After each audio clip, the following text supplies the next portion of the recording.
अलिकति झ्याउ लाग्न सक्छ किनभने यो गीत चाहिँ रिलिज भएको छैन है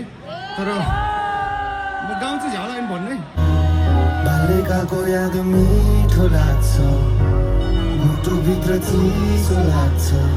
यादहरूले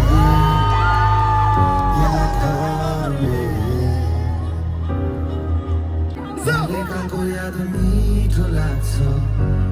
मुटुभित्र चिसो लाग्छ यादहरूले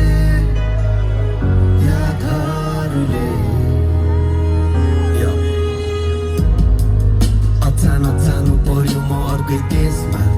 टाउकोमा नलेखेको भविष्य लेख्न मुटुभित्रको भावनाहरू व्यक्त गर्ने सिलसिलामा भेट भयो सङ्गीत त्यसपछि मेरो नि आफ्नै गीत र सङ्गीत आफ्नै फ्यान बदलियो मेरो यो जिन्दगी मेरो सपनाहरू विफना हुन थाले एक परिणामको लागि परिरहेथे जसमा खुसी पाउँछु म सोचे